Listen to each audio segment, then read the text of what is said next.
Eu gostaria de falar não sobre a carnificina, sobre o genocídio contínuo do Estado de Israel contra o povo palestino na faixa de Gaza. É verdade que nós temos que denunciar o que lá ocorre todo o tempo. É verdade que nós temos que combater esse genocídio todo o tempo.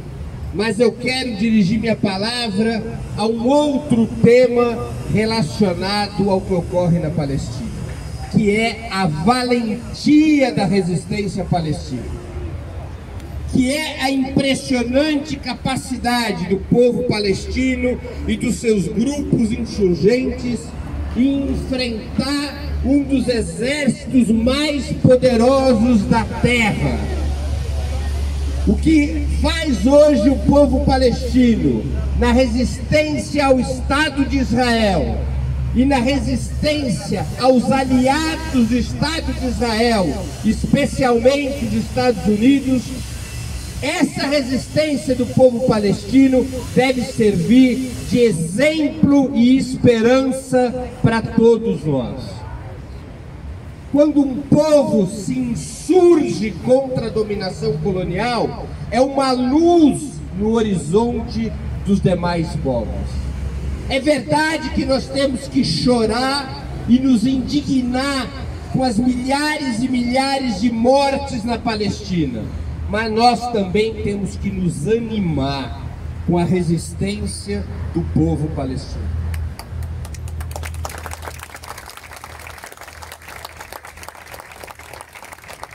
Um dos grandes objetivos do regime sionista e seus aliados é criar uma percepção no mundo de que nós estamos diante de uma situação sem solução, que vai ser assim mesmo, que nada há para ser feito, que o regime sionista prevalecerá mais uma vez.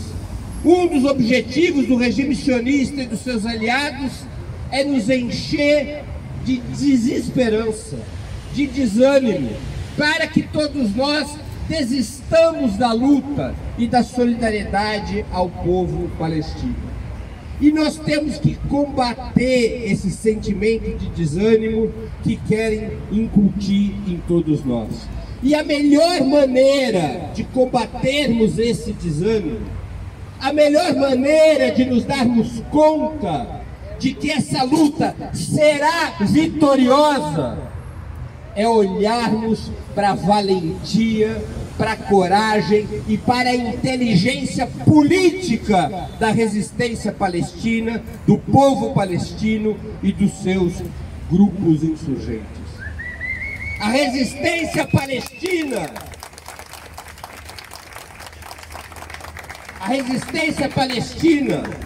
com um sacrifício gigantesco, repôs a luta anticolonial no centro da agenda mundial. Não há uma só reunião que ocorra hoje no mundo que não tenha a questão palestina como seu tema fundamental. Isso aconteceu por causa da luta do povo palestino e também da solidariedade internacional.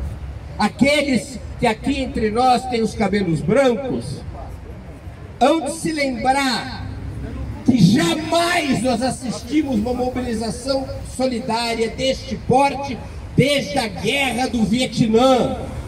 São centenas de milhares que se mobilizam nos Estados Unidos e na União Europeia, para não falarmos dos países árabes e das demais nações muçulmanas. Centenas de milhares que protestam continuamente há 4 meses, pressionando seus governos para que adotem medidas contra o regime colonial e racista de Israel. Essa parede que parecia intacta, a parede do sionismo, a parede do sistema imperialista, já começa a apresentar rachaduras. A luta não é fácil. A luta não é fácil, especialmente para o povo palestino. Mas não há outra maneira dos povos se libertarem que não seja pela luta. E a luta é muito dura, e sempre foi muito dura, e as vitórias sempre foram conquistas difíceis, sempre foram conquistas que nos custaram sangue e lágrimas. Mas nós não temos o direito de desistir. Especialmente na solidariedade internacional, nós temos que multiplicar nossos esforços. É verdade que a esquerda brasileira está em dívida com o povo palestino. Nós não assistimos ainda a um pleno envolvimento dos partidos de esquerda, do movimento sindical, dos movimentos populares, do movimento negro, do movimento das mulheres na luta em solidariedade ao povo palestino. É necessário reverter essa situação. E o papel de todos nós que estamos aqui é ajudar a reverter essa situação para que a mobilização em solidariedade ao povo palestino cresça por todo o país.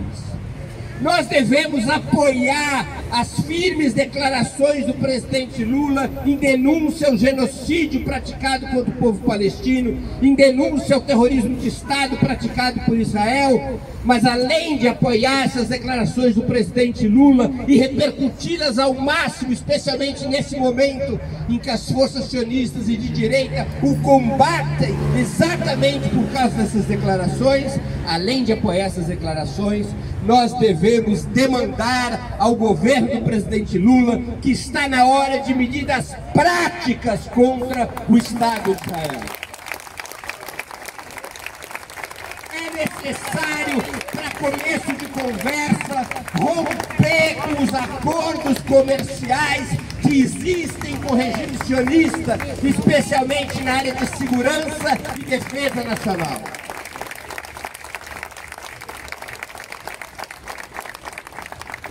O regime sionista deve ser tratado como o que ele é, um inimigo dos povos e da humanidade.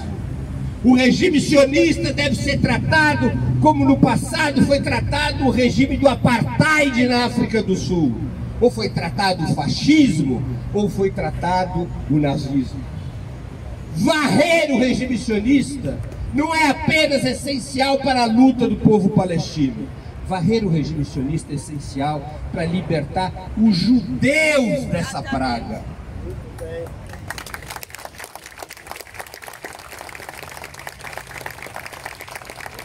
Há hoje no mundo... E os árabes cúmplices também. Há uma nova onda no planeta, crescente, de antissemitismo. É verdade. Mas que não tem nada a ver com o antissemitismo que precedeu a Segunda Guerra. É um antissemitismo provocado pela indignação desinformada dos povos do mundo contra os crimes de lesa humanidade cometidos pelo regime sionista, cuja indignação legítima dos povos recai não só contra os sionistas, mas contra todos os judeus. Essa é a origem da atual onda de antissemitismo. E é necessário eliminar o regime sionista também para combater o antissemitismo. E não apenas para libertar o povo palestino. E tratar com um inimigo deste tipo, um regime colonial e racista, exige da gente firmeza, amplitude, paciência e abnegação. Essa não é uma luta de curto prazo, já é uma luta longa e ainda será uma luta longa, que nós devemos persistir, resistir e insistir. Nós devemos aqui no Brasil ampliar ao máximo a mobilização, comprometer parlamentares, sindicatos, partidos, fazer do Brasil e da voz do próprio presidente Lula uma grande voz mundial de indignação e protesto contra o regime sionista, uma voz de luta e libertação do povo palestino. O povo palestino luta, mas o povo palestino não está só. A causa palestina é uma causa de todos os povos do mundo. Palestina livre!